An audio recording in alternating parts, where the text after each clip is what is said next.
Tuft Needle Mint and Casper. Two similar mattresses, but which one should you get? It's exactly what I'm going to be telling you about today. I'm going to be telling you the pros and cons of each mattress, the similarities, the differences, the construction differences, letting you know who should get one over the other, so stay tuned.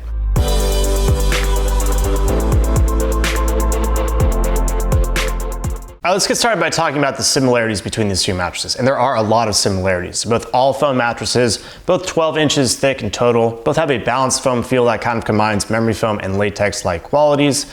They both have the same firmness generally. I think it's about a 6 out of 10 for both mattresses. I think most would agree they're in the same firmness range. And the price is basically the exact same. Depending on the discounts, it might be a little bit different, but it's gonna be the same price range in general as well.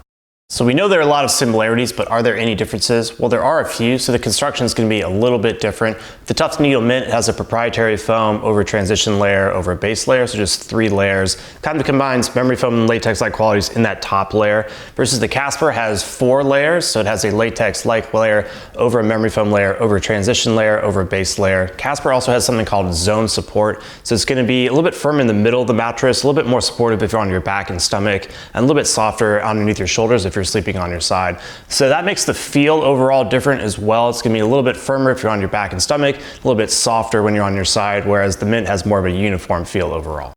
All right, let's run through the construction of both mattresses and see what the differences are. Starting with the Tuft Needle Mint, we have 12 inches in total. We have a top proprietary layer called adaptive foam, kind of mixes in memory foam and latex-like qualities, gonna have pretty good bounce, also pretty good pressure relief. It's infused with graphite as well to make it more cool. Then we have a transition layer, then a base layer that's pretty standard amongst all foam mattresses. Moving on to the Casper now, we have 12 inches in total as well. We have a soft latex-like layer on top, then memory foam underneath that, then a transition layer, and then a base layer, so 4 layers versus 3.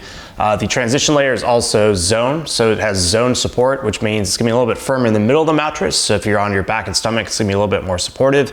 Feel overall a little bit firmer, and then when you're on your side, it's gonna feel a little bit softer underneath your shoulder, so better pressure relief when you're on your side. All right, so what does that all mean? So you can tell that the construction is pretty similar with a few subtle differences. I think the firmness is generally about the same, but because of the zone support of the Casper, it's gonna feel a little bit different depending on your sleeping position. It's gonna be a little bit more supportive when you're on your back and stomach, whereas the Mint's just gonna be more of a kind of uniform feel. It's pretty soft, I would say, but a more uniform feel. So potentially if you're heavier or you just sleep on your back and stomach and need a little bit more support, having that zone support may give the Casper a little bit of an advantage. But if you want something a little bit softer and a more uniform feel, then potentially you want to go with the Mint. And those are the main differences here. They both sleep pretty cool and the durability should be about the same, but I would say just that zone support is the main construction difference. All right, let's talk about differences in firmness and feel. As far as firmness is concerned, I actually put both mattresses at about a 6 out of 10, with 10 being the firmest. It's a little bit softer than average. So I think most would agree that it's generally in the same firmness range. Some may say one is firmer than the other, but I think they're about the same. The feel is pretty similar as well. However, the zone support of the Casper makes it feel a little bit different depending on your sleeping position. It's gonna feel a little bit firmer if you're on your back and stomach and a little bit softer when you're on your side, whereas the Mint's gonna be more of a uniform firmness throughout. They both have a balanced foam feel overall, so that's pretty similar, but that zone support makes the feel a little bit different with the Casper. All right, now I'm gonna talk through different sleeping positions, how I feel on both mattresses. Starting on my back, on the Mint, pretty good match for me there. It's a little bit soft, your hips sink in a little bit, but not too much, so pretty good match for me there. On the Casper, you do feel that zone support. It's a little bit more supportive. I would say I'd probably prefer back sleeping with the Casper. Switching onto my side now, on the Mint, very good match, very soft, very pressure relieving overall, so very good match for me there. Also pretty good match for me on the Casper. I would say I give a slight preference towards the Mint for pressure relief and for side sleeping. Switching onto my stomach now, on the Mint, I feel like it's a little bit too soft, not supportive enough for me personally, whereas on the Casper, because of that zone support, it's a pretty good match for me there. So I would say probably prefer Casper for back and stomach sleeping and Mint for side sleeping. At Mattress Clarity, we love our pressure map testing. It shows you exactly how well every mattress relieves pressure. So I get down on pressure map, lie down on my back, side, and stomach. What really matters is these side sleeping results. So if we throw up the results here, you'll see that it's about a tie. They both relieve pressure quite well. I would say my personal preference was just a slight preference towards the Mint, but this shows you that both relieve pressure quite well in this case. Hey guys, Martin here to offer a different perspective. Joe's 5'9", 160, but I'm 6'7", 230. I'm much larger than Joe when I give my experience with these two mattresses. So today we we have the Tuft Needle Mint and the Casper. Now in terms of firmness, Joe said these were both a 6 out of 10. I thought they were closer to a 7 out of 10. And that's because I'm a larger person. I press further into these mattresses than Joe did, so I feel some more firmness than he did. So for me, a 7 out of 10 for both mattresses. Now in terms of sleeping position, starting on the Mint on my back, decent overall support. I am kind of like falling into the mattress somewhat. I need a little bit more support on my lumbar area, but a decent match for back sleeping. Moving to my side, I am pressing pretty far under the mattress, feeling some serious pressure on my shoulders and my hips. Moving to my stomach, it's not quite supportive enough for me, so I'm bowing at the hips somewhat. I'm getting out of alignment. Now moving over to the Casper on my back, it's a very nice match for back sleeping. That zone support holding up my lumbar area, my hips sink in the right amount. Very good choice for back sleeping. Moving to my side, I'm feeling some more pressure than Joe did on my shoulders and my hips, but less pressure than I felt over on the Mint. And moving to my stomach as well, I'm bowing in a little bit the hips, but less than I did on the Mint. So what does that mean? I think if you are a heavier back sleeper, both could work for you. I personally preferred the Casper. I think if you're a heavier side or stomach sleeper, I would lean towards the Casper.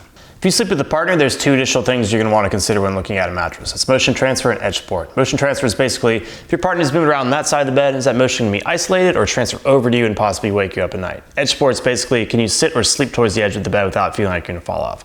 As far as motion transfer is concerned, I would put this at about a tie. They do a pretty good job at isolating motion, so about a tie in that case. As far as edge support is concerned, I would give the advantage to Mint. It does have a little bit firmer edge support, an extra kind of edge support system in the construction, so it does a little bit better of a job at kind of preventing that rolling off the bed feeling. All right, now the moment you've all been waiting for, which one of these 2 mattresses should you get? All right, as far as who should get the Casper, I think combination sleepers should probably go with the Casper. It does have the zone support, so it's going to feel a little bit different depending on your sleeping position, which I think is ideal for combo sleepers.